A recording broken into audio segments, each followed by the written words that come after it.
June 21. పురుషులారా, మీరును మీ భార్యలను ప్రేమించుడి.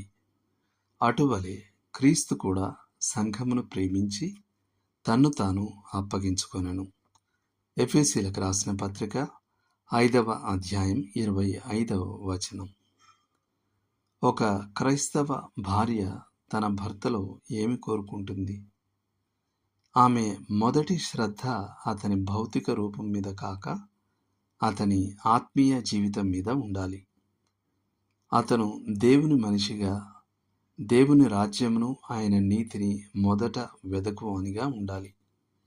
అతని లక్ష్యం ప్రభువును సేవించడం మరియు స్థానిక సహవాసంలో చురుకుగా ఉండటం.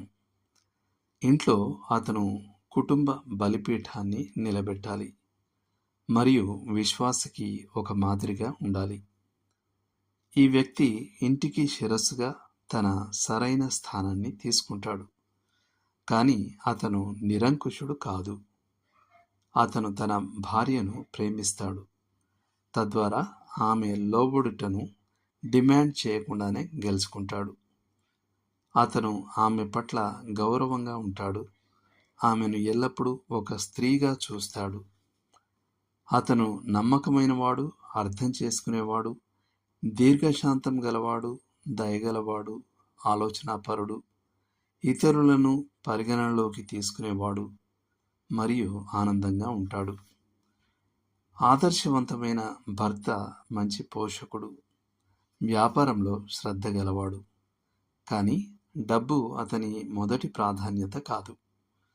అతను అత్యాశ లేదా దురాశ గలవాడు కాదు.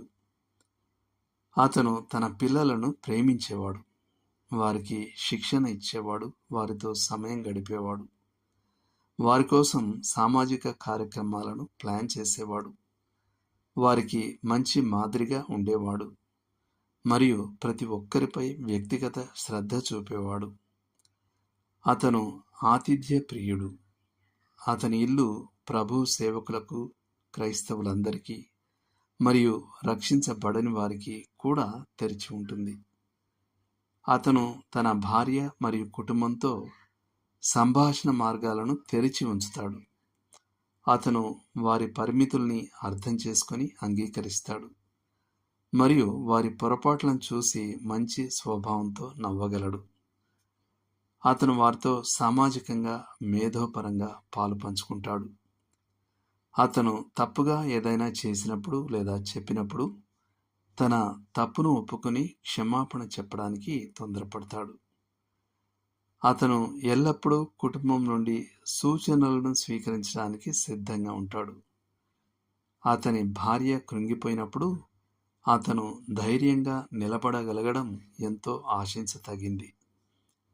ఇతర ఆశించదగిన లక్షణాలు ఏమిటంటే, అతను శుభ్రంగా చక్కగా ఉంటాడు, నిస్వార్థపరుడు, నిజాయితీపరుడు, సౌమ్యుడు, నమ్మదగినవాడు, విధేయుడు, ఉదార హృదయుడు మరియు ప్రశంసించేవాడు.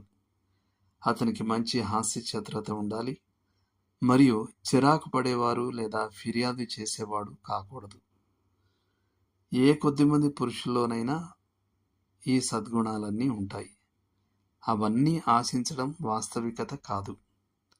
ఒక భార్య తాను కనుగొన్న వాటికి కృతజ్ఞతతో ఉండాలి. దేవుడు మిమ్మల్ని దీవించును గాక.